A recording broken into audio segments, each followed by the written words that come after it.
ومن كل شيء خلقنا زوجين لعلكم تذكرون ففروا إلى الله إني لكم منه نذير مبين ولا تجعلوا مع الله إلها آخر إني لكم منه نذير مبين كذلك ما أتى الذين من قبلهم من رسول إلا قالوا ساحر أو مجنون أتواصوا به بل هم قوم طاغون فتول عنهم فما أنت بملوم وذكر فإن الذكرى تنفع المؤمنين وما خلقت الجن والإنس إلا ليعبدون ما أريد منهم من رزق وما أريد أن يطعمون إن الله هو الرزاق ذو القوة المتين إن الحمد لله نحمده ونستعينه ونستغفره ونتوب إليه ونعوذ بالله من شرور أنفسنا ومن سيئات أعمالنا من يهده الله فلا مضل له ومن يضلل فلا هادي له وأشهد أن لا إله إلا الله وحده لا شريك له وأشهد أن محمدا عبده ورسوله صلى الله عليه وعلى آله وصحبه أجمعين وبعد السلام عليكم ورحمة الله وبركاته lẹ́yìn ìgbà tí a dá ọpẹ́ fún Ọlọ́run ọba tí ọpẹ́ tó tọ́ sí, ọba tí ọpẹ́ tó yẹ, ọba tó dédé ṣe èmi àti ẹ̀yin ní mùsùlùmí tí ò ṣe wá ní gèfèrí, ó tó wá padà ṣe wá léèyàn, kò ṣe wá lẹ́ranko. Ọlọ́run adọ́pẹ́ fún ẹ o, wájá rí Islam gidi ṣe ká tó wá bá rí Ọlọ́run ọba. Gbogbo ọjọ́ tí ó bá wá yá, òwúrọ̀ ní ọ̀gànjọ́ òru ní gbogbo àsìkò tí ó bá jẹ́ rí Ọlọ́run mọ́sàgbà wálẹ̀ tí rí Ọlọ́run yọ́nú sábọ̀ rẹ̀. ẹ̀yọ́ máa yá mi ọ̀wọ́n jùlọ atọrọ ìkẹ́ ìgẹ̀ fún Ànábì wa Muhammad akẹ́yìndé gbẹ̀gbọ̀n abiyamọgbẹ̀já gbọ́rọ̀ gọ́rọ́. ìkẹ́ Ọlọ́run ìgẹ̀ Ọlọ́run ọrẹ́ ajẹ́jẹta rẹ̀ kó mọ bá Ànábì wa Muhammad ní ìlú Madina, àwọn ará ilé, àwọn sàhábà àti gbogbo àwọn ẹni tí ń wù láti fi ìṣẹ̀mí ayé wọn fi jẹ́ ti Rasulullah sallallahu alaihi wasallam. kọ́ áká akọ́ ẹni tí ó bá wọlé ọlá ilé àánú ilé ìkẹ́ yìí tí ń jáde Jánnà, ọlá ti tóbi Ọlọ́run. ẹ̀yin ọmọ ìyá mi ọ̀wọ́n jùlọ nílé lóko, lọ́kùnrin àti lóbìnrin, ọpẹ́ wa pọ̀. lẹ́yìn ìgbà tí a dúpẹ́ fún Ọlọ́run ọba, lẹ́yìn náà a padà dúpẹ́ fún tamà ní àwọn ọmọ ìyá wa tí wọ́n ń ṣe létò wáàsí fún àgbáyé tẹ́fí ń gbọ́rọ̀ Ọlọ́run ọba títà Ànábì Muhammad. Ọlọ́run bá ṣàlékún àsìkí fún wọn léyìí tí wọ́n tó fi ṣe jù báyìí lọ. àwọn atọrọ fún tamà ní ẹni tí ń darí ètò yìí láàrin àwọn àfá, Ọlọ́run dákùnbà dúró tì wọ́n náà o.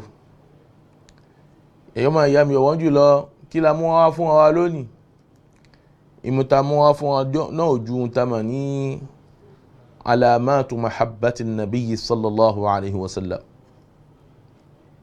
alamatu mahabbati nabiyyi sallallahu alaihi wasallam. àwọn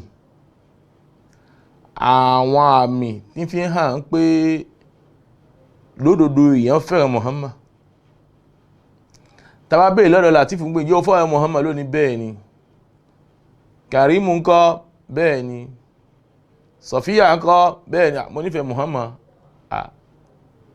kí láwá láàmì tó jẹ́ pé ẹ̀dá bá ń rí òun ló mọ̀ pé mo wà ní àárín àwọn tí fẹ́ràn Muhammad. kàbá àwọn àmì tán bá rí lára rẹ̀ wọ́n fi mọ̀ pé lódodo onífẹ̀ẹ́ Ànábì Muhammad sallallahu alaihi wasallam. Èyí la fẹ́ bá wa sọ ní oúnjẹ mọ́. Nítorí mélòó èèyàn tí sáà ń polongo nífẹ̀ẹ́ ànábì Muhammad náà ni, àmọ́ o ń sọ lé ahọ́n ni o, kò dénú ọkàn, bẹ́ẹ̀ ni ò gba ìlànà táwọn olùmọ̀ gbé sí kò bá mu. Tí ó bá sì ti bá ohun tá mà ní ìlànà táwọn olùmọ̀ gbé sí ní ohun tá ń pè ń pé ìfẹ́ Muhammad, ó lè tí rí kankan ṣe nífẹ̀ẹ́. Ó gbọ́dọ̀ tó wá ń pé báwo ni ohun tá mà láwọn olùmọ̀, báwo ni wọ́n ṣàlàyé fún ọ nípa ìnífẹ̀ẹ́ ànábì Muhammad. Tó bá jẹ́ bẹ́ẹ̀, yọmọ ìyá mi ọ̀wọ́n jùlọ ní Islam lọ́kùnrin lóbìnrin, àfáà ní inna a'dhama sababin fi wujubi mahabbati nabi sallallahu alaihi wasallam wa ta'zimi wa ittiba'i wa anna Allah ja'alahu sababan li tahsili khayri dunya wal akhirah. Àfáà ní inú àwọn sábàbí tó fi ń tóbi jù, tí fi ń fi ẹsẹ̀ pàtàkì àti ọ̀ràn yẹn ìnífẹ̀ẹ́ ànábì Muhammad fi hàn, àti títóbi àti ìtẹ̀lé, òun ní pé Ọlọ́run ọba mi àlékè ọlá, ọba tó tóbi ọ̀hún, ọba tó gbọngbọ́n ọ̀hún, ọba tí ò sí wúwo ẹ̀jẹ̀ mọ́, kí ló ṣe? Ó ṣe sábàbí, ó ṣe ní nǹkan kan tí ẹ̀dá ò fi rí oore ayé àtàlìkìyà mọ́. Ó ṣe ní sábàbí kan tẹ́ẹ̀dá ò fi rí oríire ayé àti tàlìkìyàmà. Bal la yanju ahad min adabillah, la yanju ahadun min adabillahi ta'ala illa bil imani bi wa mahabbati wa muwalatihi wa ittiba'ihi sallallahu alaihi wasallam. Àfáà ní èèyàn kánú mùsùlùmí, ọkùnrin ni, obìnrin ni, kò lè bọ́ kàn bí ìyà Ọlọ́run lálìkìyàmà. Ìyà Ọlọ́run ò lè fòdá lálìkìyàmà àyàfi kárí pé ó ní ìgbàgbọ́ sí ànábì Muhammad, ní gidi ìgbàgbọ́, ní ìgbàgbọ́ tí ò ní ségesège inú, kò dọ̀tí. Ó gbọ́dọ̀ nífẹ̀ẹ́ sí ànábì Muhammad ní ìgbàgbọ́ tó tóbi, bẹ́ẹ̀ náà ló gbọ́dọ̀ nífẹ̀ẹ́ rẹ̀, ìgbàgbọ́ tó sopọ̀ mọ́ ìfẹ́, tó wá sopọ̀ mọ́ ìbáṣe pẹ̀lú ànábì Muhammad, ó padà wá sopọ̀ mọ́ títẹ̀lé ànábì Muhammad,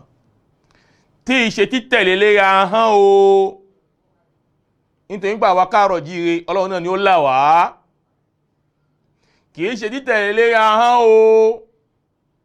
títẹ̀lé ní pàápàá títẹ̀lé kọ́lọ́run lè ṣèmi àti ẹ̀yin bẹ́ẹ̀. A kàn mọ̀ wọ́n pé èmi nífẹ̀ẹ́ Muhammad o, àsàlátù tí mo máa ń ṣe fún ìmọ̀ tó 110 ẹ̀ tí gbọ́. Àmọ́ tá a bá bá wọ ẹni tá à ń pè ní pé ń ṣe àsàlátù fún ànábì Muhammad yìí, èèyàn kan ní tí ń lọ bí ijọ́ 3 òkú, ijọ́ 7 òkú, èèyàn kan ní tóun lóun sọ àlùkùránì kalẹ̀, èyí tọ́lọ́run ti sọ kalẹ̀ ti pẹ́, ó sì lọ nífẹ̀ẹ́ rẹ̀ rárá, ó náà ìpè nífẹ̀ẹ́, nítorí pé àrí Muhammad tó lóun tẹ̀lé tó ń ṣe àsàlátù fún kò ṣe bẹ́ẹ̀. Nígbà tí ó bá ṣe ẹni tó kí ni wọ́n fẹ́ ṣe òsì ló fẹ́ rìn, à ń bọ̀ wá bẹ́ẹ̀. Ìdànà ọmọ ìyá mi ọ̀wọ́n jùlọ ní Islam, ìtẹ̀lé ànábì Muhammad níbi ẹ̀wù wíwọ̀, níbi aṣọ wíwọ̀, ìtẹ̀lé níbi aṣọ wíwọ̀, ìtẹ̀lé níbi oúnjẹ jíjẹ, ìtẹ̀lé níbi omi múmu, ìtẹ̀lé níbi ìyàwó gbígbé, ìtẹ̀lé níbi òkú sísin, ìtẹ̀lé níbi àwọn nǹkan náà bẹ́ẹ̀ bẹ́ẹ̀ lọ lóríṣiríṣi jàmá. Tagbọ̀lọmọkọ́ ṣe ń gbé báwo l'Ànábì ṣe gbà, báwo ló fẹ́yàwó gbà, báwo ló so igi gbà,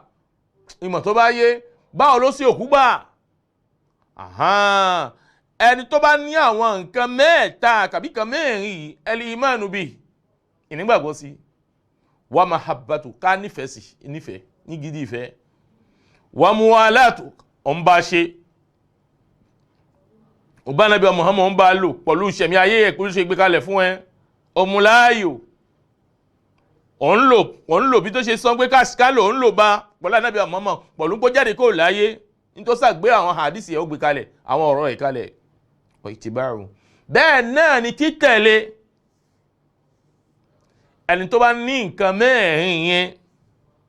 ẹ̀yọ́mọ̀ ìyá mi tó bá ní lọ́wọ́ ó ti padà tẹ̀lé ìlànà ànábì Muhammad ó kún padà ní ìfẹ́ ànábì Muhammad. àmọ́ bọ̀ wá àtùmọ̀ débẹ̀ àfáàní tó bá jẹ́ bẹ̀ hunalika alamat wa dalail mahabbat nabi sallallahu alayhi wa sallam. àwọn àmì wà àmì tá a bá rí lára ẹ̀dá kan amọ̀lélẹ́ ìfẹ́ràn Muhammad tá a bá rí lára ara wa àwa náà mọ̀ jẹ́ ìlérí ẹ̀mí a mọ̀ jẹ́mi nínú ẹ̀mí wọn pé a nífẹ̀ẹ́ Muhammad. bá a bá sì ráwọn àmì yìí má kàrẹ̀ ẹ̀kún má ṣàbòsí ẹ̀mí ara rẹ̀ ìwọ náà má kàrẹ̀ ẹ̀kún ẹni tó nífẹ̀ẹ́ Muhammad sallallahu alayhi wa sallam. fa inna as-sadiqa fi hadhihi al-mahabba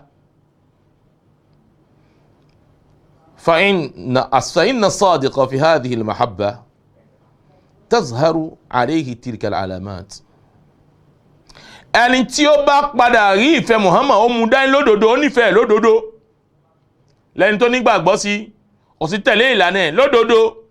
a mọ̀ rí pé àwọn àmì yìí yóò mọ̀ hàn lára rẹ̀. àwọn àmì yìí ló hàn lára ẹni tó bá nífẹ̀ẹ́ Muhammad. ààrẹ àwọn náà ó rí kódà ẹni tó lóun nífẹ̀ẹ́ Muhammad gan ó rí pé yes èmi gangan mo nífẹ̀ẹ́ Muhammad òun gan ó mọ̀ rí bẹ́ẹ̀. òkùnkùn oníkùn kó nínú kó mọ̀ mọ̀nú ẹ̀yọ́ ọmọ ìyá mi ọ̀wọ́n jùlọ ní Islam. ẹ sì wá rí ẹni tí ń sọ pé òun nífẹ̀ẹ́ Muhammad yẹn wa tarahu yas'a jahidan ila tahqiqiha. ẹ máa ń gbé gbogbo ìgbà lẹ́mọ̀ rí pé ẹni tó nífẹ̀ẹ́ Muhammad yìí ló mọ̀ sáré gbogbo ìgbà ìwọ̀n fẹ́ mọ̀ nífẹ̀ẹ́ náà fi kún ni kí àwọn àmì yìí lè mọ̀ fi jáde lára tóun ju bí tẹ́ ṣe ń jáde tẹ́lẹ̀ lọ. ẹ rí bẹ́ẹ̀ láti fi padà ṣe kí ni fi padà jèrè èrè ipò kan tó jẹ́ ipò tó tóbi nínú àwọn ipò ẹni tó nígbàgbọ́. nítorí pé ìnígbàgbọ́ jàmá kò mọ lẹ́rẹ̀ ahọ́n o la ilaha illallah òun nìkan kọ́ o al-amalu bi ó gbọ́dọ̀ fi ṣiṣẹ́. ó gbọ́dọ̀ fi ṣiṣẹ́ iṣẹ́ tó fẹ́ fi ṣe òun ní kó fi tẹ̀lé òjíṣẹ́ lá Muhammad níbi gbogbo ìṣe ẹ̀ pátápátá. tó o bá gbọ́n pé ó wí hín báyìí lẹ́ẹ̀kan náà wọ́n náà gbọ́dọ̀ mọ dúró lẹ́ẹ̀kan náà ni nígbẹ́sẹ́ bẹ́ẹ̀ náà ló wí sami'na wa ata'na ìwọ ló nífẹ̀ẹ́ Muhammad ìwọ bẹ́ẹ̀ ló nífẹ̀ẹ́ Muhammad. mo gbọ́ mo sì gbà. àmọ́ àwọn tó bá ní o gbọ́n pé Muhammad wí hín ó sì dún hín ọwọ́ ń ti ìlàkàyè ó ń ti bọ̀ nígbà bí donc non même si le fait Muhammad sallallahu alayhi wa sallam lẹ́mọ̀ fọ́ fúnra ṣe gbígbẹ́ ọlọ́run ó láì ọlọ́run bá mi ó láì ọmọ àpàdà ń gbé lọ́mọ fìlàkà ìbọ̀ kódà tá Ànábì wa Muhammad sallallahu alayhi wa sallam máa bá wa ló bá tó wà lásìkò wa ní lásìkò 21e siècle ló ti yí àwọn nǹkan míì padà. ó mọ ohun tó ń sọ wábẹ̀ ni ìyá ọmọ ìyá mi ó sọ pé ọba tó dá Ànábì wa Muhammad kò máa àsìkò 21e siècle ló ń sọ yẹn ọ̀rọ̀ bí ọ̀rọ̀ tó ń sọ sí ara ọba tó dá ọba tó mọ ìgbésí ayé ẹ̀dá ó mọ àná ó mọ òní ó mọ ọ̀la. ìyá ọmọ ìyá mi ọjọ́ ní Islam àfáà ní gbogbo ẹni tó bá lóun nífẹ̀ẹ́ Muhammad tó bá ní òun nífẹ̀ẹ́ Muhammad ni o ẹ̀ẹ́mẹ̀rin ló mọ̀ ní ìgbìyànjú mo ti ṣe yìí mo fẹ́ mọ̀ ṣe yìí ìyìn tí ṣe yìí mo fẹ́ ṣe yìí èyí tí mo ṣe yìí mo fẹ́ lékún nínú rẹ̀ àwọn ẹlẹ́ni tí ṣe yìí mò ń gbà ẹjẹ́ tó fi ohun tamọ̀ ní tẹ́lẹ̀ 14 fi kún alhamdulillah ọlọ́run ti ṣe mí sínú ẹnu tí ń fáwọn gbọ̀n mọ́ olónífẹ̀ẹ́ Muhammad ń fáwọn gbọ̀n. àgbọ́yé náà kù fún èrè ọmọ ìyá mi wọ́n jùlọ ní Islam. ọmọ tó bá yé ọlọ́run nífẹ̀ẹ́ Muhammad ó tẹ̀lé Ànábì Muhammad ó sọ pé òun tá mà ní kí ni jàmá àwọn ọjọ́ àràfà ẹ̀yìn ò gbọ́dọ̀ gbá kí ni ṣe èrè ọmọ ìyá mi wọ́n jùlọ ní Islam kí ló mú ẹ àwẹ̀ tí ń pa ohun tá a mọ̀ ní ìjọ ń pa àwẹ̀ ń pa ẹ̀ṣẹ̀ ọdún méjì ń parẹ́. ìwọ wá gbóyà tí Muhammad sọ kalẹ̀ ìwọ wá gbóyà ó ká ni ó mọ̀ ni kò yé ẹ ni. ẹ̀yọ́ mọ̀ ìyá mi ọ̀wọ́n jùlọ ní Islam tá a bá nífẹ̀ẹ́ Muhammad lódodo àwọn àmì yóò mọ̀ jáde lára wa àmì yìí ló mọ̀ yọ bí pàfẹ́rìn lára wa jàmá Ọlọ́run lè jẹ́ nífẹ̀ẹ́ Ànábì Muhammad. ẹ wá jáwò wa min ahami hadhihi alamat àwọn àmì yìí pọ̀ táàrí lára ẹni tó nífẹ̀ẹ́ Muhammad. àwọn àmì yìí buhaya ó pọ̀ gan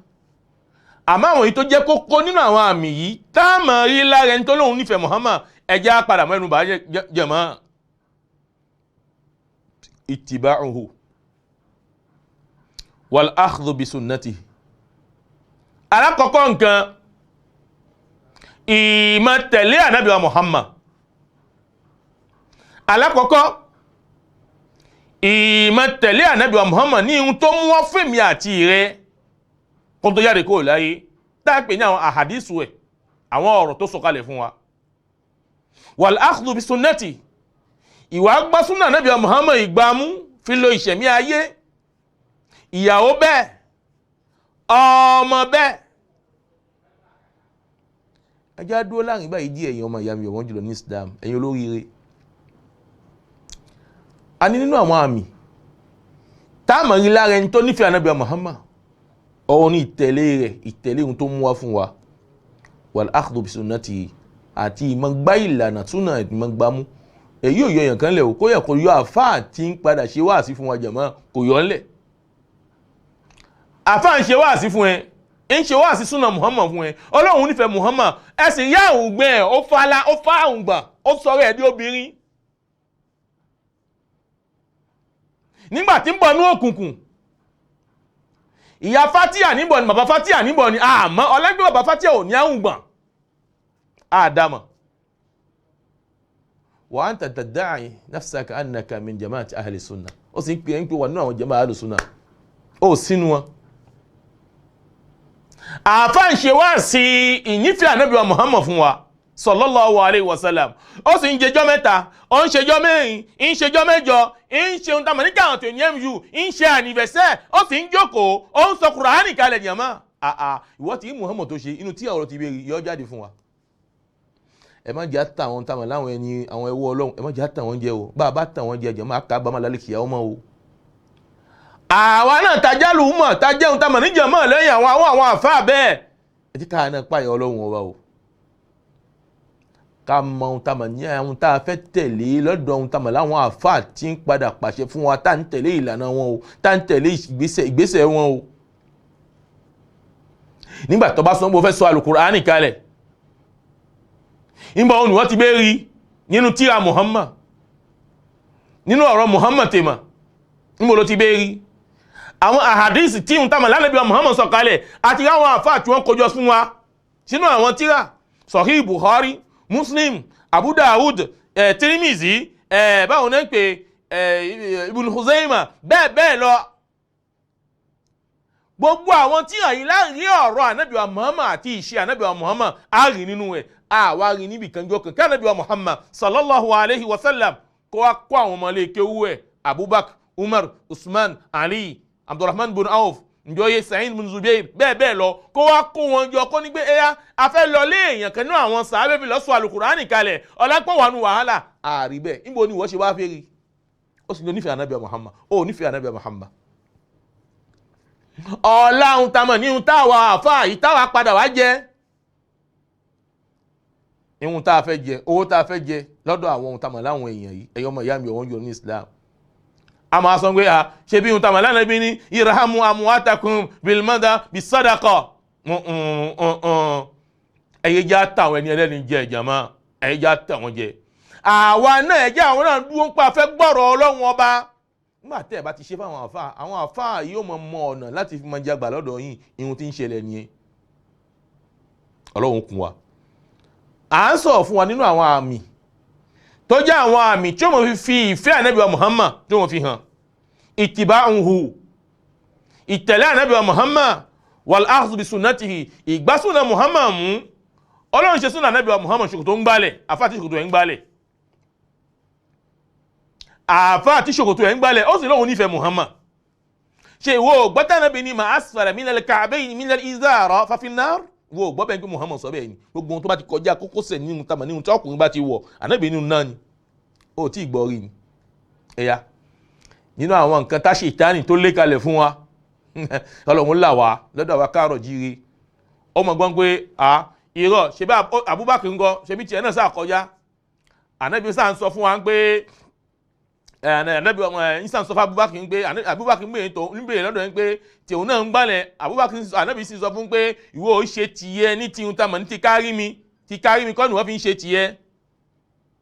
Gbogbo àwọn ọ̀rọ̀ yìí àwa sọ ni yàmọ́ fún àwọn ẹni tí wọ́n ti ṣetán láti padà tẹ̀lé Ànábì Muhammad. Sheikh Usaimin rahimahullah rahmatan wasi'a ó ṣe àlàlé ohun tamọ̀ ní ọ̀rọ̀ yìí báyìí fún mi àti ẹ̀yin. Ṣebí hadith tí wọ́n mọ̀ ni. Wo padà gbọ́n pa Ànábì Muhammad padà sọ àwọn hadith kan kalẹ̀ ni. Ànábì ní sab'atun la yukallimuhumullah wala yanzur ilayhim wala hum adhabun alim. Àwọn èèyàn méjì kan wà. Tó bá di jọ́ gbéǹde, Ọlọ́run ò fẹ́ bá wọn sọ̀rọ̀. Ọlọ́run ò fẹ́ bù wọ́n wò. Ìyà ẹlẹ́ta ẹlẹ́rọ mọ̀ jẹ́ ti wọn. Nínú àwọn èèyàn méje yìí, al-musbil, ẹni tí ṣòkòtò ẹ̀kan tó wọ̀ ń kọjá kókósẹ̀. A ṣe wá ń ta àwọn ẹni ẹlẹ́ni jẹ nípa bí ń pé tí ò bá ti ṣe ti tamà ní khuyala èyí ní kárí mi. Ẹjá páyọ̀ Ọlọ́run. Ẹjá páyọ̀ Ọlọ́run nínú àwọn àmì tó ṣe kókó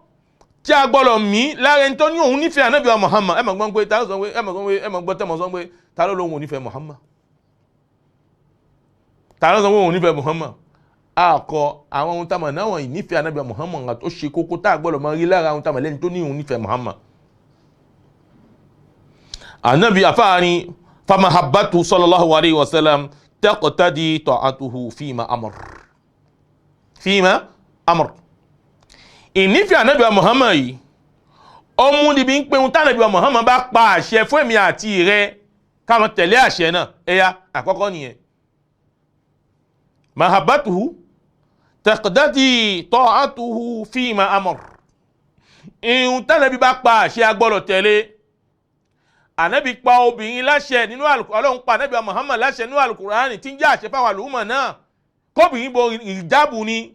Qul li azwajik وبناتك ونساء المؤمنين يدنين عليهن من جلابيبهن ذلك أدنى أن يعرفن فلا يؤذين. Níbo la gbé àwọn àyà yìí báyìí sí?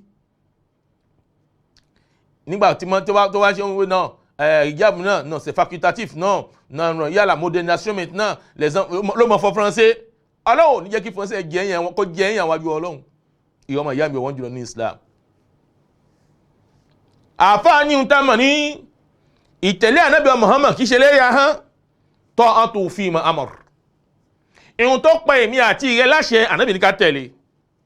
Nínú nǹkan tó pè èmi àti ìrẹ láṣẹ Ànábì ní àgbọ́dọ̀ mọ́ bọ́ obìnrin tí ìṣẹ̀lẹ̀tọ̀ wa àgbọ́dọ̀ mọ́ bọ́ lọ́wọ́ ìwọ ń bọ́ lọ́wọ́ àáfàá tí ń ṣe wá sí pé òun nífẹ̀ẹ́ Muhammad ń bọ́ lọ́wọ́ ó sì ló nífẹ̀ẹ́ Muhammad. Ó gbọ́dọ̀ bọ́ lọ́wọ́. Ìyà tí ń bẹ nínú àwọn kàbáyìrì ni àwọn ẹ̀ṣẹ̀ ńláńlá ni kí ẹ̀ ń bọ́ obìnrin lọ́wọ́ tí ìṣẹ̀lẹ̀tọ̀ rẹ̀. Idan alákọ̀ọ́kọ́ ta'atu fima amr. Ìtẹ̀lé Ànábì wa Muhammad lérí àṣẹ tó pa.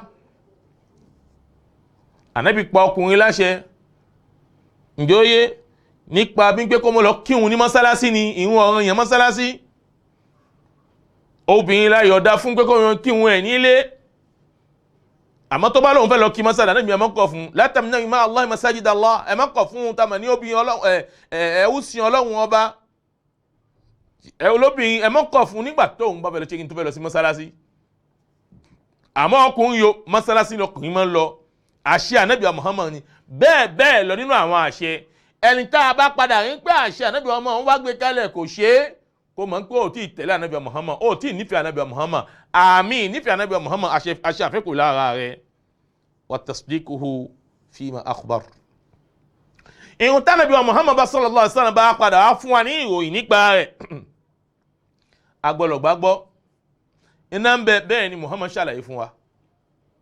Àlùjánnà ń bẹ bẹ́ẹ̀ ni Muhammad ṣàlàyé fún wa. Ó sì ní ẹni tí ó bá padà tí ó tẹ̀lé ìlànà tòun jàmá tó lòdì sí ohun táwọn ìlànà tòun ìyà ń bẹ fún níjọ́ gbéǹde bẹ́ẹ̀ ni agbàgbọ́ ogbọ́lọ̀ gbàgbọ́ ní àwọn nǹkan tí Muhammad bá ròyìn fún wa jàmáà. wajtinabu ma naha anhu wa zajar. ẹlẹ́kẹ̀ẹ́ta ìjìnà sí gbogbo tí Ànábì Muhammad bá kọ̀ fẹ́mi àti ẹ̀ ó bá kọ̀ fún wa ẹ má ṣe ẹ má súnmọ́ ó gbọ́dọ̀ súnmọ́. mélòó mélòó láwùjọ jàmáà àfáà la sì mọ̀ sí àfáà náà la mọ̀ sí àmọ́ ọ̀pọ̀nu tí Muhammad kọ̀ náà ní ṣe. àfáà tí mu tí àfáà tí mu sìgá ń jí sìgá mu àfáà tí ń ṣe ṣìnà la ilaha illallah la ilaha illallah la ilaha illallah muhammadun rasulullah. ọlọ́run là wá jàmáà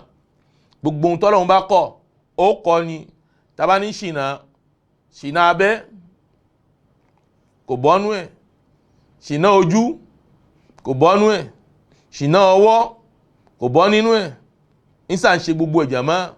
ó sì lóhun nífẹ̀ẹ́ Muhammad tó ìjẹ́ pé ẹni àkọ́kọ́ tó gbọ́dọ̀ nífẹ̀ẹ́ Muhammad ẹ̀yin ọmọ ìyá mi ọ̀wọ́n jùlọ nínú Islam òun làfà nítorí pé ó kà ó sì mọ̀.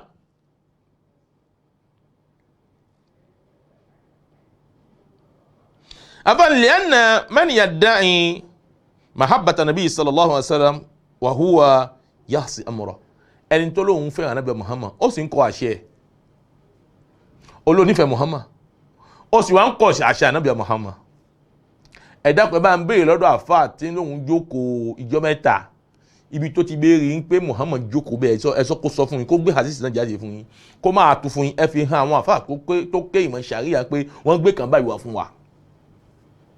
tó àpadà á fi mọ̀ pé àfáà tó padà ní òun ṣe kí ni òun sọ Kùránì kalẹ̀ fún ẹ òun ṣe gbá fún ẹ tó fi padà bọ́ pé irun tó wà lọ́wọ́ ẹ ló fẹ́ jẹ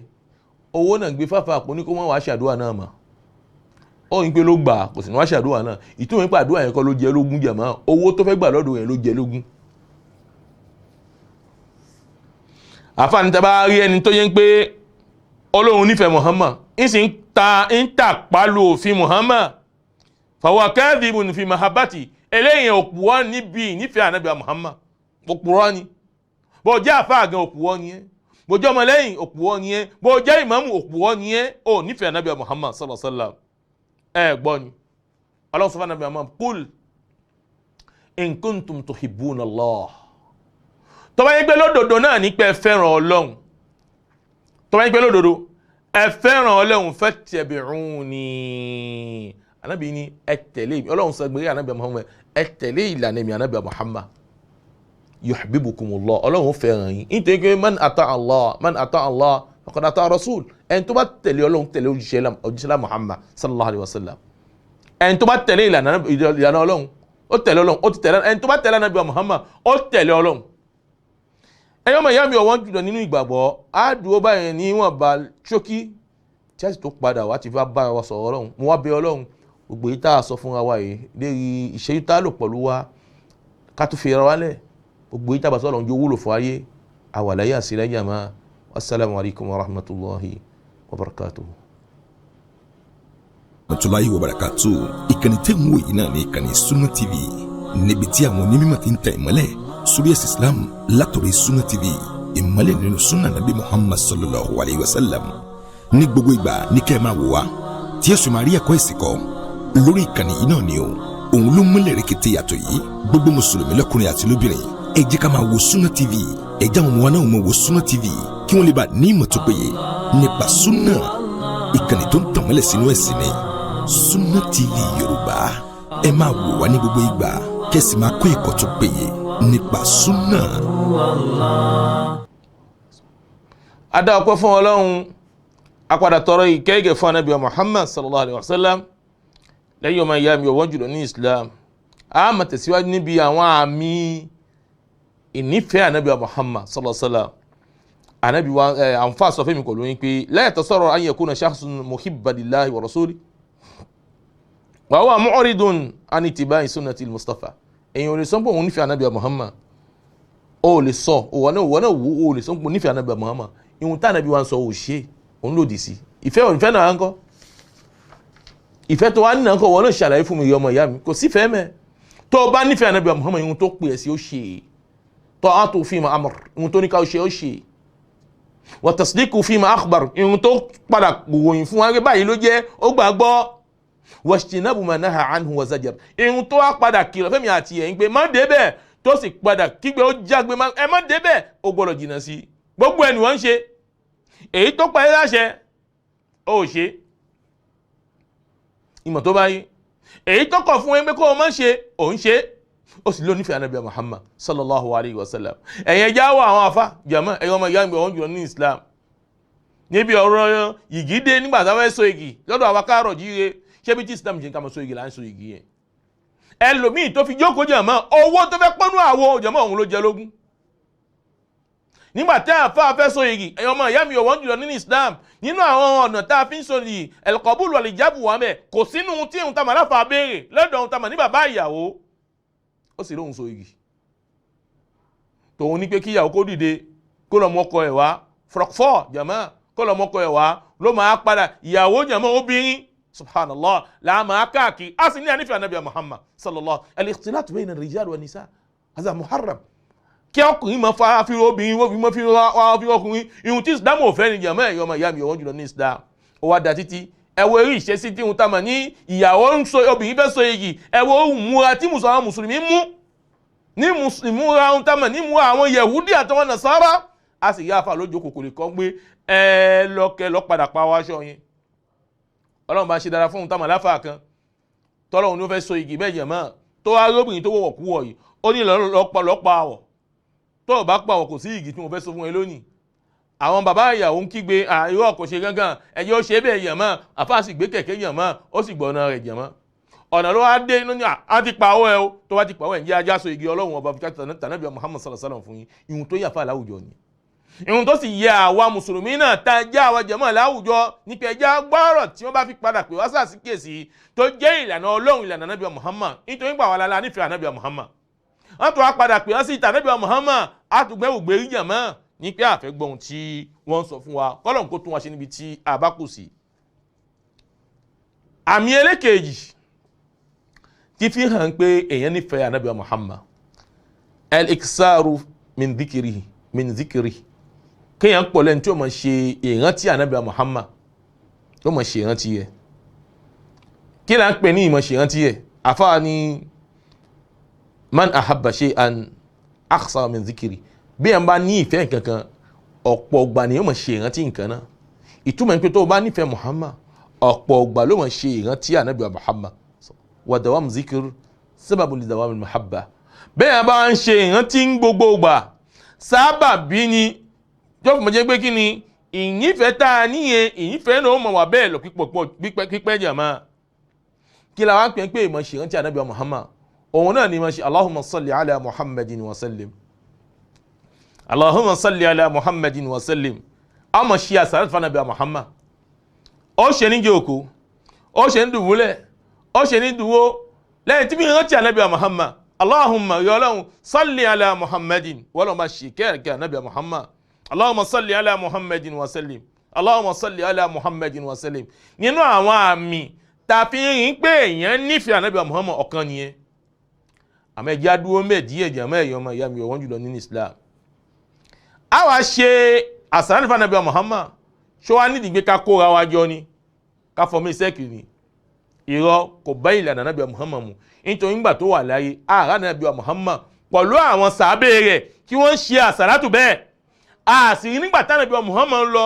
ẹni tó rólé Ànábì Muhammad tí ń jẹ́ Abubakar ààrí bẹ́ẹ̀ jàmá kó wá kọ́ àwọn sàábé kó kó wọn jọ kó sẹ̀sẹ̀ fún Ànábì Muhammad ẹni tó padà tẹ̀lé tí ń jẹ́ Umar òun náà ṣe bẹ́ẹ̀ kó kọ́ àwọn sàábé jọ kó ṣẹ̀sẹ̀ fún Ànábì Muhammad ẹni tó tẹ̀lé òun náà tó jẹ́ Usman kò dán wò ẹni tó tẹ̀lé òun náà tó jẹ́ Ali kò dán wò níbo la ti bá rí àwọn káàrọ̀ jìrì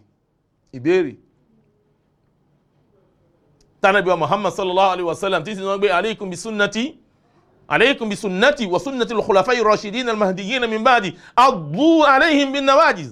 anábí wa Muhammad sallallahu alaihi wasallam súnà èmi Muhammad dọwọ́ yín o ìlànà èmi anábí wa Muhammad dọwọ́ yín o àti ń tamà ní ìlànà àwọn tó yẹ kí ni àwọn tó wọlé mi anábí ní ẹ gbá wọn mú pọ̀lẹ̀ yín ń tamà lè yín àtàpàkò èyí ni ta mọ̀ ní mọ̀lẹ́ ní ìjẹ́ tẹ bá padà gbá àwọn kọlu mọ̀lẹ́ ẹ̀ ní bọ́ ihun tí ẹ̀ ń wá ẹ̀mọ̀ padà rí jàmá. ìdán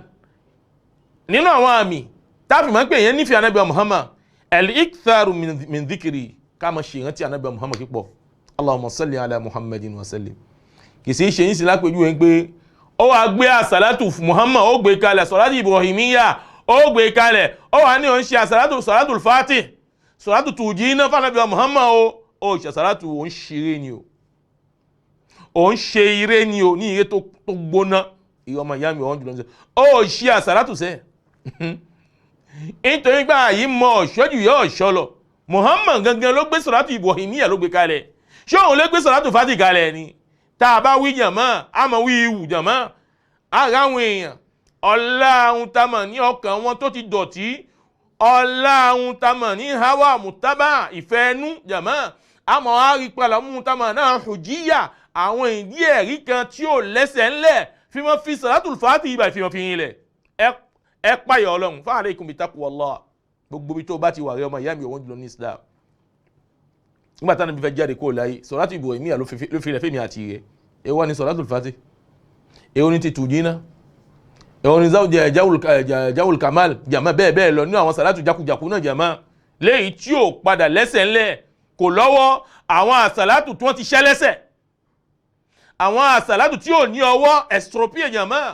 aṣẹ́ fi yìn wá ànábì Muhammad sallallahu alayhi wa sallam bàbá ní afẹ́ nífẹ̀ẹ́ ànábì Muhammad èyí tó gbé kalẹ̀ fẹ́mi àti rẹ̀ tó sì fẹsẹ̀ fi rẹ̀ nínú àwọn hadith òun náà ní kémi àti rẹ̀ káfí ṣàṣẹ́ fún ànábì Muhammad sallallahu alayhi wa sallam ìwà ṣe àṣàlẹ̀ fún ànábì Muhammad yìí ọlọ́run ọba mi àlékè ọlá òun gangan ó jẹ́rìí ẹ̀ fún wa ó sì pa wá láṣẹ rẹ̀ ó ní inna Allaha wa malaikatahu yusalluna ala nabi ya ayyuhal ladhina amanu sallu alayhi wa sallimu taslima ọlọ́run dájúdájú òun yìn ànábì Muhammad òun yìn ní ààfin òun ọlọ́run àsàlátù ọlọ́run ọba nìyẹn àwọn màlẹ́kà ń ṣe kí ni wọ́n ń ṣe àsàlátù fún ànábì Muhammad nígbà ń gbé kí ni Allahumma salli ala Muhammadin wa sallim ọlọ́run ya ayyuhal ladhina amanu mo pè ẹ̀yin tẹ́ nígbàgbọ́ sí ọlọ́run ọba sí mi ọlọ́run ọba tẹ́ nígbàgbọ́ sí ọjọ́ kẹyìn sallu alayhi ẹ̀yin náà mọ̀ ṣe àsàlátù fún ànábì Muhammad ànábì Muhammad sallallahu alaihi wasallam sì wá kọ́ wa nínú àwọn hadith tó fẹsẹ̀ fi ń rilẹ̀ báwo la ṣe àsàlátù fún òun gbà kò ní ká ṣe pẹ̀lú Salatul Fatih o Salatu Ibrahimiyya ni èyí tá n kílé ìhùn yẹn jàmá ó ti tó fi sàlátù fún ànábì Muhammad sallallahu alaihi wasallam àfáwọn sọ mi fa dhikru sallallahu alaihi wasallam li zahari mahabbatihi wa ihtiramihi wa tawqiri ìwà máa ṣe àsàlátù fún ànábì Muhammad ìmọ̀ ṣe rántí yẹn ṣe ló mọ̀ fi ohun tamọ̀ nípa nífẹ̀ẹ́ Muhammad nífẹ̀ẹ́ rẹ̀ ló mọ̀ fi hàn nígbà tí yẹn bá ṣe àsàlátù fún ànábì Muhammad bọ́n nìkan ló mọ̀ ṣe àsàlátù yẹ Allahumma salli ala Muhammadin wa sallim Allahumma salli ala Muhammadin wa sallim tó bá sì fẹ́ ṣe ó nídìí gbó fẹ́ ka òǹkà ní pé ọjọ́ òní mo máa ń ṣe ohun tàbí àsàlátù sàn mo máa ń ṣe ọ̀la mo máa ń ṣe 2000 ọ̀túnla wọ́n máa ṣe àsàlátù yẹ fún ànábì Muhammad bila adad tó ní òǹkà kó wá wo orí tọ́ba mi àlékè ọlá tí ó ṣe fún ẹ̀ léyìí tó pọ̀ nínú àwọn ọ̀nà tí ẹ̀ bá nù fún pinpin ẹ̀yọ́ ọmọ ìyá mi ọ̀hún jùlọ ní Islam nínú àwọn ọ̀nà tọ́lọ̀ mọ́ fi yọ ìpínpín kó nínú ìgbésí ayé ẹ̀dá tí ẹ̀ bá sì wà nínú ìṣòro nínú àwọn ọ̀nà tọ́lọ̀ mọ́ fi yọ ìṣòro kó nínú ìgbésí ayé ẹ̀dá òun ní pé kó mọ ṣe àsàlátù pípọ̀ wallah ẹ̀yọ́ bá ní tí ń ṣe àsàlátù fún ànábì Muhammad pípọ̀ nítorí pé ayọ̀ Ọlọ́run ni èèyàn kan ò ní máa ṣí àsàlátù fún ànábì Muhammad àfi kọ́ Ọlọ́run fẹ́ràn onítọ̀hún gbogbo ẹni tọ́lọ́run bá fẹ́ràn gbogbo ìṣòro tí bá wà ní ìgbésí ayé Ọlọ́run ó kà kó. àfáà sọ fẹ́mi àtẹ̀mẹ́ ẹ̀yìn pẹ̀lú wípé àwọn òyìn fún wa nípa àwọn sàábẹ̀ ànábì Muhammad àwọn ẹni rí ridwanullahi alaihim ajma'in Ọlọ́run bá yọ́nú sáwọn sàábẹ̀ yìí nítorí pé wọ́n bá ànábì Muhammad lò ìgbà ìpọ́njú ìgbà àdùnnú wọn ló bá ànábì Muhammad lò ní gidi wa kana sahaba ba'da wafat nabi sallallahu alaihi wasallam la yadhkurunahu illa khash'u waqtasharratu illa khash'u wa baku shawqan ilayhi wata nabi Muhammad sallallahu alaihi wasallam jáde kó láyé tí wọ́n bá dáwọ́kọ̀ nabi Muhammad sallallahu alaihi wasallam ọlá ìfẹ́ tí wọ́n ní sí ẹ sì rí ìpayà tí ó wà lọ́kàn wọn wọ́n sì máa sunkún jàmá nítorí pé wọ́n rí pé ẹni rẹ̀ jáde kó láàrin àwọn náà lẹ́fi jẹ́ pé ńgbà tá nabi Muhammad sallallahu alaihi wasallam jáde kó láyé nínú àwọn ìṣẹ̀lẹ̀ tó ṣẹlẹ̀ ẹ̀yin ọmọ ìyá mi ọ̀wọ́n jùlọ ní Islam ẹ̀yin náà rí Umar lásìkò náà nínú tàn tèmi àti ẹ̀yin tá máa ń gbọ́ Umar sọ pé èèyàn kan ò gbọ́dọ̀ sọ pé Ànábì Muhammad jáde kó láyé kò kú o Ànábì ò kú ó lọ sọ́dọ̀ Ọlọ́run gẹ́gẹ́ bí tí ohun tá máa ní Musa ṣe lọ sọ́dọ̀ Ọlọ́run ó sì tún padà wá li hubbihim li Rasul sallallahu alaihi wasallam ọlá ìfẹ́ tí wọ́n ní sí Ànábì Muhammad sallallahu alaihi wasallam sallallahu alaihi wasallam sallallahu alaihi wasallam njóye ẹ wọlé ìfẹ́ tí wọ́n ní sí Ànábì Muhammad sallallahu alaihi wasallam ìyẹn kò gbọ́ oní ìyẹn kò gbọ́ ẹni tó wá lọ́wọ́ Ànábì Muhammad kú ọ̀hún bẹ̀ lérí ṣé ẹ̀yin náà ń gbọ́ kó tó wá di pé wọ́n káyà fún wa ma Muhammadun illa rasulun qad khalat min qabli rusul أفإن مات أو قتل انقلبتم على أعقابكم ومن ينقلب على عقبيه فلن يضر الله شيئا وسيجزي الله الشاكرين. ẹgbọ́ àyà ni wọ́n kà fún Abubakar ní kà fún Umar jọ́nà ní ìdà tó gbé sókè ìta náà bá bọ́ọ̀lẹ̀ lẹ́ẹ̀kan náà jama ní pé wa ma Muhammadu illa rasul Muhammad tó kù yìí ṣe gangan òjíṣẹ́ ni qad khalat min qabli rusul àwọn òjíṣẹ́ ti ṣíwájú ẹ̀ afa in mata aw qutil ká ní lápẹjú nípa Ànábì kú kàbá ń pa sójú ogun inqalabtum ala aqabikum ṣẹlẹ̀ ṣe islam ni ṣẹlẹ̀ ṣe islam mọ́ ni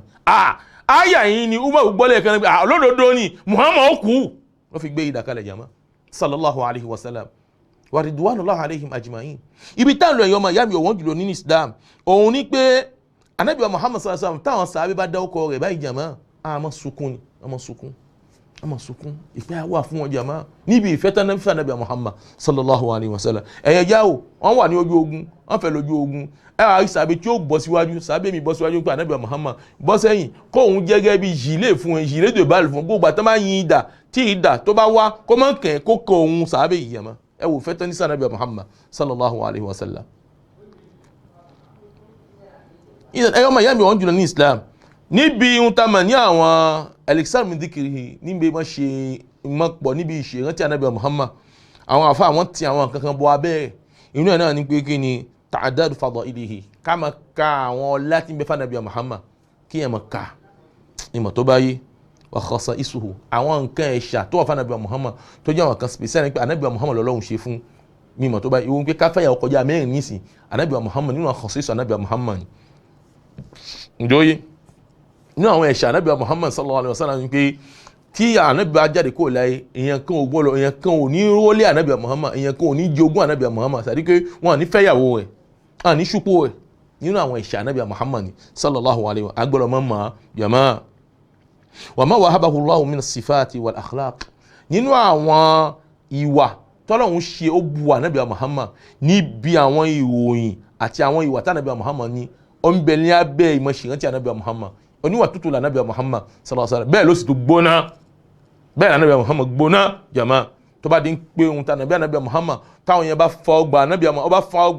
ọgbà Ọlọ́run ọba tó máa fa yà báyìí Ànábì àti bọ́ sí irú níbà rí tójú Ànábì Muhammad ó pa jama lẹ́yìn tí fi ń bá àwọn sábẹ́ sọ̀rọ̀ jama sallallahu alaihi wasallam èyí tí yẹn bá fa ọgbà Ọlọ́run ọba yà jama Ànábì daniwa pípọ̀ jama kọ́nà wọn bèèrè lọ́dọ̀ Aisha pé ma khuluquhu kí ni wà Ànábì Muhammad ó ní kana khuluquhu al-Qur'an wọ́n ní ìwà Ànábì Muhammad tó bá fẹ́ mọ̀ alukuran kò gbá mú ìwà tó bá ti inú alukuran òun ni ìwà Ànábì Muhammad sallallahu alaihi wasallam bẹ́ẹ̀ ni èmi àti rẹ̀ gbọ́dọ̀ rí ọmọ ìyá mi òun jùlọ ní Islam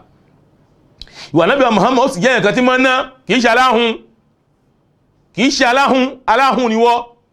máa ná ìwà ọmọ ìyá mi ẹlòmí mọ̀ ohun tó ń bá ná nísìn ló tàn kí ló dé ìwọ kọ́ ló kójọ Ọlọ́run ló kójọ lé ẹ lọ́wọ́ náà ìwà ọmọ ìyá mi òun jùlọ ní Islam wala takhsha faqr má bẹ̀wò sí ọ̀n bẹ̀wò òṣì ní kí tóun bá ná nísìn ìwọ̀n bá yọ ikú nínú ẹ̀ nísìn ló dínkù kó sì dínkù wallahi lékún lọ́dọ̀ Ọlọ́run ọba ni. wa ma anfaqtum min khayrin fa huwa yukhlifu Ọlọ́run gbogbo ìtẹ́ bá ná nínú orí èmi Ọlọ́run ṣe àdìpẹ̀lẹ̀ rẹ̀ fún yín inú à ń ṣe é. nínú àwọn ìwà Ànábì Muhammad sallallahu alaihi wasallam kì í ṣe onísọkúsọ Ànábì sọ̀sọ̀kúsọ lẹ́nu inú ìwà Ànábì Muhammad ni sallallahu alaihi wasallam ó sì jẹ́ èèyàn kan Ànábì Muhammad sallallahu alaihi wasallam kì í gbójú sókè kó máa wo obìnrin olóbìnrin yàbí tó àṣẹ̀rí lọ́dọ̀ àwọn àlòmí lọ́mọ gbójú wo obìnrin ni ẹlẹ́tí ìṣẹ́lẹ̀tọ̀ ẹ̀ lọ́mọ wọ ọkùnrin obìnrin olóbìnrin pìpìpìpìpì subhanallah kò dábẹ́ kì í ṣe ìwà mùsùlùmí kì í ṣe ìwà Ànábì Muhammad èmi pọ̀lú ẹ̀ ànífẹ́ Ànábì Muhammad agbọ́dọ̀ kọ́ṣe rẹ̀ jàmá ní gidi ìkọ́ṣe nínú àwọn àmì ẹ̀ tábàrí lára wa láfi padà wípé yes ìwú èèyàn báyìí ẹni tó nífẹ̀ẹ́ Muhammad wọ́n máa bá obìnrin ọmọ bójú kalẹ̀ báyìí ó gbọ́dọ̀ wá obìnrin kò mọ wojú ó mọ wo oúnjẹ mọ́ a kì í ṣe Islam. Bẹ́ẹ̀ náà ni obìnrin pápá ìbàjẹ́ wà láti rẹ̀ náà níbi pé ọkùnrin ó mọ tójú bọ́ ọmọ tí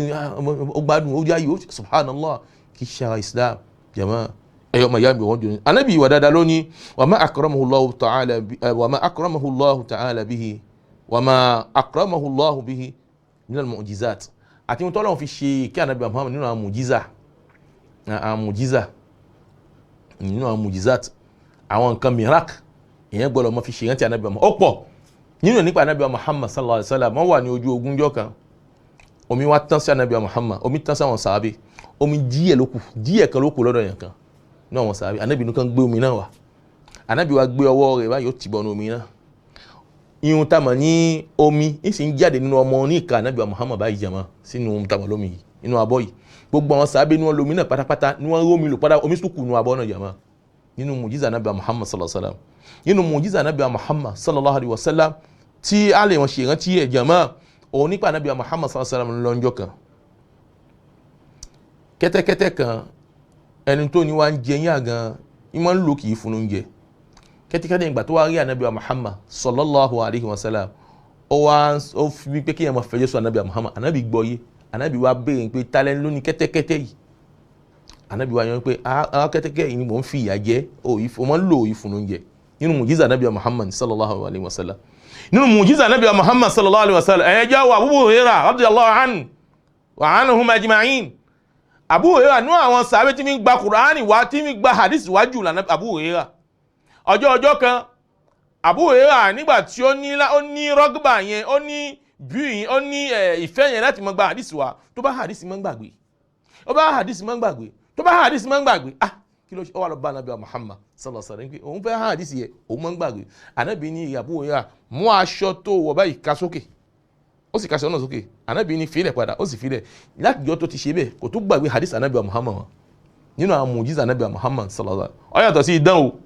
má papọ̀ o àwọn mùjíza yàwọn Ànábì Ọlọ́run lọ́lọ́run mọ́ ṣe fún ìyọmọ ìyá mi wọ́n jọ ní Islam nínú mùjíza Ànábì Muhammad sallallahu alaihi wasallam onígbà Ànábì Muhammad wà lójú ogun jọ kan arákùnrin kan tí Ọlọ́run ní kí ó kọ ẹ̀ tí ó sàmì náà sàábé ń jagun ẹ̀yọmọ ìyá mi wọ́n Islam ìdà tó wá ní ìdà náà ó ṣẹ́ lójú ogun Ànábì wá ní kó mú igi kan ó sì gbé igi náà báyìí igi náà sì dà ó di ìdà ó di mọ́ ọkùnrin báyìí ó di mọ́ lọ́wọ́ jàmá igi di ìdà mọ́ ọkùnrin sàábé yìí lọ́wọ́ ó ní ìdà náà ó fi hàn pé àti ọ̀dọ̀ Ànábì Muhammad lóko nítorí pé iṣẹ́ tí ìdà tóun ṣe ìdà ọtí èyí tóun lò yìí ṣe jù bẹ́ẹ̀ lọ jàmá ó sì tún pẹ́ lọ́dọ̀ tóun jàmá bẹ́ẹ̀ lọ nínú mùjíza Ànábì Muhammad sallallahu alaihi wasallam tí ààyè ò lè gbà wá láti kà púpọ̀ nínú ẹ̀ àmọ́ gbogbo àwọn èyí ń bẹ ní abẹ́ ìṣèrántí Ànábì Muhammad sallallahu alaihi wasallam níbi àsàlátù tá a sọ fún Ànábì Muhammad sallallahu alaihi wasallam ẹjẹ́ àwọn sẹ́sọ́ Ànábì Muhammad ọ̀wà ń dúró ni ọ̀wà ń bẹ̀rẹ̀ ni ojoko ni gbogbo tó wáyé Allahumma salli ala Muhammadin wa sallim Allahumma salli ala Muhammadin wa sallim ẹni tí bá máa ṣe azkar sabah wal masa ló mọ̀ ṣe fún Ànábì Muhammad náà àmọ́ ń pa àwọn àdúrà kan ní du'a azkar sabah wal masa èyí tá a máa ṣe lẹ́yìn àsùbá àti èyí tá a ń ṣe lẹ́yìn alásàrì tí mùsùlùmí gbọ́dọ̀ máa ṣe ó wà ní Hisnul Muslim les prières du matin du soir ó wà ní Hisnul Muslim citadin du musulman gbogbo ẹni tí máa ń ṣe ẹ̀yìn pé ní ìparí ẹ̀ àsàlátù fún Ànábì Muhammad wa mùsùlùmí gbọ́dọ̀ máa ṣe ni mùsùlùmí gbọ́dọ̀ máa ṣe ni wọ́n tó bá jẹ́ mùsùlùmí tó ní o fẹ́ pọ̀ṣẹ̀ Ànábì Muhammad nítorí àwọn àdúrà tó wọn bẹ Muhammad ló gbé kalẹ̀ fẹ́mi àti rẹ̀ ó sì ní ṣe àyàfi ká ayé rẹ̀ kó dáa kó mọ̀ dá gbogbo gbàjẹ́ tó bá ti wá dáná lóyún pálí báyìí kan ó wọnú rẹ̀ ìyá ọmọ ìyá mi ọ̀wọ́n jùlọ nínú Islam nínú àwọn àmì táàfin mọ̀ níbi wípé èèyàn nífẹ̀ẹ́ Ànábì Muhammad mahabbatu man ahabbahum Rasul sallallahu alaihi wasallam ká mọ̀ nífẹ̀ẹ́ àwọn tí Ànábì Muhammad nífẹ̀ẹ́ ká mọ̀ nífẹ̀ẹ́ àwọn tí Ànábì Muhammad nífẹ̀ẹ́ ẹni tí Ànábì wà nífẹ̀ẹ́ àwọn gbọ́dọ̀ nífẹ̀ẹ́ famin usuli ahli sunna wal jamaa annahum yuhibbuna ahlal bayt nínú ìpìlẹ̀ àwọn jamaa ahli sunna wal jamaa usulu ìpìlẹ̀ wọn ní pé wọ́n nífẹ̀ẹ́ wọn tàbí àwọn ará alẹ́ Ànábì Muhammad sallallahu alaihi wasallam wa yatawallawnahum wa yahfazuna fihim wasiyyata wasallam gbogbo wọn tàbí ní àsọsílẹ̀ tí Ànábì Muhammad sọ sáwọn alẹ́ rẹ̀ àwọn tàbí láwọn mùsùlùmí wọ́n máa ń ṣe kí ni wọ́n máa ń ṣọ́ àwọn alùsùn àmọ́ ń ṣọ́ ni nítorí pé àwọn tàbí láwọn ará alẹ́ Ànábì Muhammad àwọn ẹni pàtàkì ni wọ́n, àwọn ẹni gidi ni wọ́n. Ànábì wa Muhammad kúrò jáde kúrò, ànábì ní udhakirukumullahu fi ahli bayti, udhakirukumullahu fi ahli bayti, udhakirukumullahu fi ahli bayti. Ànábì sọ bẹ́ẹ̀ mẹ́ta. Ànábì ní mò ń pín sáà kíyèsí o, ẹ̀yin tàmàlẹ́yìn àlùmọ̀ mi nípa tàmàlẹ́ àwọn ará alé mi o, mò ń pín sáà kíyèsí o nípa àwọn ará alé mi o, mò ń pín sáà kíyèsí nípa àwọn ará alé mi níbi kí ni yàmọ́ ìṣe dáadáa pẹ̀lú wọn, ìgbégbèsè dáadáa pẹ̀lú wọn, ìsọ̀rọ̀ dáadáa sí wọn lára, ìmọ̀sọ̀sọ̀kúsọ sí wọn lára, ìnífẹ̀ẹ́ wọn jàmá. Ànábì pè mí àti rẹ̀ sáré kíyèsí ẹ̀, ǹjẹ́ wọ́n wá nífẹ̀ẹ́ àwọn alẹ́ Ànábì Muhammad sallallahu alayhi wa sallam, sallallahu alayhi wa sallam, sallallahu alayhi wa sallam. ìrọmọ ìyá mi ọ̀wọ́n jùlọ ní Islam. wa min usul ahli sunna annahum yatawallawna azwaja rasul sallallahu alayhi wa sallam. nínú àwọn ìpìlẹ̀ alùsùnà ni pé àwọn mùsùlùmí a máa nífẹ̀ẹ́ àwọn ìyàwó Ànábì Muhammad náà, a máa nífẹ̀ẹ́ wọn ni jàmá. wa yahfazuna lahum fadlahun. àwọn ẹ̀tọ́ àwọn ọlá wọn a máa ń ṣọ́ ni, nǹkan kan ò gbọ́dọ̀ ṣe, wọn gbọ́dọ̀ bú Ànábì ìyàwó Ànábì Muhammad lẹ́gbẹ̀ẹ́ kó wá dákẹ́ irọ́ ó gbọ́dọ̀ dákẹ́ tí dùn répliqué tí ò bá yóò nítorí gbọ́dọ̀ fi hàn jama. fahunna afdalu nisa'il alamin, nítorí pé àwọn ìyàwó Ànábì Muhammad àwọn ni àwọn ìyàwó tí ó fi ní ọlá ju gbogbo àwọn ìyàwó àgbáyé lọ jama. ìyàwó Ànábì Muhammad wọ́n fi ní ọlá ju gbogbo ìyàwó àgbáyé lọ. Ọlọ́run ló tẹ́ mọ́ ayé ìbẹ́ nínú Al-Qur'an. Ọlọ́run ní kí ni wa ummaha, Ọlọ́run ní wa azwajuhu ummala. Ọlọ́run sọ fún nínú Al-Qur'an ní pé ya nisa annabi lastunna ka ahdi minan nisa. Ọlọ́run ní ya nisa annabi, ya nisa annabi. Ọlọ́run ní ẹ̀yin ìyàwó Ànábì Muhammad o lastunna ka ahdi minan nisa, ẹ jọ ọ̀kan nínú àwọn obìnrin tí ń bẹ láyé o. ìgbésí ayé yín, ìṣẹ̀mí ayé yín ìyàwó Ànábì Muhammad ọlá yín lọ́dọ̀ mi Ọlọ́run ó ju ntàmà ní ọlá yín ju gbogbo ọlá gbogbo àwọn obìnrin lọ láyé. Tó bá jẹ́ bẹ́ẹ̀ jẹ̀mọ́ agbọ́dọ̀ pọ́n wọn lé. nínú àwọn ntàmà ní àwọn ọlá, àwọn nǹkan tí báwo náà pé ó tún wà tá gbọ́dọ̀ ṣàlàyé fún wa. wa min ummahatil mu'minin wa hunna aidan ummahatil mu'minin. àwọn ìyàwó Ànábì Muhammad ìyá wa kí ni àwọn mu'minin ni wọ́n jẹ́. Ànábì dàbí bàbá fún wa jàmá, àwọn ìyàwó wọn wá dàbí ìyá. lọ́rọ̀ fi sọ pé wa azwajuhu ummahatuhum. àwọn ìyàwó Ànábì Muhammad ìyá ni wọ́n jẹ́ fún yín. ló fi jẹ́ pé nígbà tí ìyàwó Ànábì Muhammad sallallahu alaihi wasallam bá jáde kó láyé, àní dùwà kásán bá fẹ́ ṣe kí ni, kí àwọn àlùmọ̀ kan fẹ́ ṣe kí ni, wọ́n fẹ́ rówó lé Ànábì Muhammad, wọ́n fẹ́ ṣúpò rẹ̀. pàṣípò ohun tá a mọ̀ náwọn ìyàwó ó dàbí pé ìyá nísìnyí, ṣé èèyàn lè fẹ́ ìyá yẹn nínú Islam? gbogbo alágbọ̀n pé a lè fẹ́ ìyá nínú Islam nígbà tí bàbá bá kú. bẹ́ẹ̀ náà ni ìyá àwọn ìyàwó Ànábì Muhammad wà, ipò tí wọ́n wà nìyẹn. Islam ló sọ bẹ́ẹ̀, Ọlọ́run ló sọ bẹ́ẹ̀ sínú Al-Qur'an jama. ìdán èyí ni fi ń jẹ́ ẹ̀kọ́ fún èmi àti ẹ̀yin láti fi mọ ọlá tí ń bẹ fún àwọn ẹbí Ànábì Muhammad tá a gbọ́dọ̀ mọ pọ́n wọn lé. wa min huquqihin, nínú àwọn ètò tá a gbọ́dọ̀ fún àwọn ìyàwó Ànábì Muhammad as-salatu alayhinna, agbọ́dọ̀ mọ ṣe àsàlátù fún wọn jama máa nàbí sallallahu alayhi wa sallam, pẹ̀lú Ànábì Muhammad sallallahu alayhi wa sallam. ìdí ẹ̀rí báyìí ni pé ìkọ́ nàbí sallallahu alayhi wa sallam wọ́n bèèrè lọ́dọ̀ Ànábì Muhammad sa'alu wọ́n bèèrè lọ́dọ̀ Ànábì Muhammad pé kayfa nusalli alayki, báwo la ṣe ṣe àsàlátù fún Ànábì Muhammad. qala qulu allahumma salli ala muhammadin, allahumma salli ala muhammadin wa azwajihi wa dhurriyyatihi kama sallaita ala ibrahim وبارك على محمد وأزواجه وذرياته نجوي إلى نهاية هذا الدعاء. إذن gbàtàn bẹ lọ́dọ̀ Ànábì Muhammad sallallahu alaihi wasallam pé báwo ni a ṣe àsàlátù fún Ànábì Muhammad bá Ànábì ní ma sọ pé ìyà Ọlọ́run bá ń ṣe àsàlátù fún Muhammad àti àwọn ìyàwó rẹ̀ àti àwọn ọmọ rẹ̀. Ọlọ́run bá ń ṣe àsàlátù kẹ́ìgẹ̀ fún Ànábì Muhammad àti àwọn ìyàwó rẹ̀ àti àwọn ọmọ rẹ̀. ibẹ̀ yẹn gẹ́bí tó ṣe ntàmà ní ìkẹ́ àsálù fún ntàmà ní Ibrahim, àwọn alẹ́ Ànábì Ibrahim àti àwọn ìyàwó àtàwọn ọmọ ẹ̀. ibẹ̀ yẹn á ti padà yé olóòsì padà yé èmi àti rẹ nípa bí ń pé èyí ni tá à ń ṣe yẹn à ń ṣe àsálàtù fún Ànábì Muhammad àti tàǹjàmá àtàwọn ìyàwó ẹ̀. èyí ni ń fi ìfẹ́ Ànábì Muhammad sallallahu alayhi wa sallam ń fi hàn èmi àti ẹ̀yin pé lódodo a nífẹ̀ẹ́ Ànábì Muhammad sallallahu alayhi wa sallam. ẹ̀yọ́ ọmọ ìyá mi ọ̀wọ́n jùlọ ní Islam, níbi ìnífẹ̀ẹ́ Ànábì Muhammad sallallahu alaihi wasallam, àwọn àmì tí a sọ yìí, àwọn àmì yìí pọ̀. nínú àwọn àmì yìí tamanna ru'yatahu tamanna nínú àwọn ìkíní yìí báyìí jama wọ́n ni mahabbat man ahabba rasulullah sallallahu alaihi wasallam àti wíyé yìí ni fún wa jama nínú àwọn àmì yìí ẹ̀yọ́ ọmọ ìyá mi tamanni ru'yatihi wa shawqu ila liqa'ihi kama ni lẹ́mìí pé ó wà ká pàdé ànábì Muhammad nípa fẹ́ rí ànábì Muhammad ó dábẹ́ kí ẹ̀ máa níbẹ̀ ẹni tí bá ń bẹ̀ lọ́kàn ìtumọ̀ pé ó fẹ́ràn ànábì Muhammad nípa fẹ́ rí ànábì Muhammad kí ẹ̀ sì ní ìfẹ́ náà kí ìfẹ́ náà kó ga kódà káàdùmọ̀ sọ kódà tó bá yẹn pé owó la fẹ́ náà ni à ń náwó náà láti fi rí ànábì Muhammad sallallahu alayhi wa sallam à ń náwó náà láti fi rí yàmá à ń náwó náà láti fi rí ànábì Muhammad sallallahu alayhi wa sallam èyí tá a fi parí ẹ̀ tí ó jẹun tá a mọ̀ ní àwọn àmì tí a fi padà rí pé a nífẹ̀ẹ́ ànábì Muhammad òun náà ní pé ní ijtinabul muhaddathati wal bid'ah ká máa jìnnà sí tá a mọ̀ ní àwọn àdádálẹ̀ tó wà nínú ẹ̀sìn nínú àwọn àdádálẹ̀ yìí òun náà ní mọ́lúdù nàbí tá a máa ń ṣe nínú àdádálẹ̀ ní mọ́lúdù nàbí kò sí kàbí ṣùgbọ́n jàmá bá fọlọ́kè jàmá bá fọlọ́lẹ̀ jàmá bídà náà ni jàmá nítorí ànábì Muhammad sallallahu alaihi wasallam kò ṣe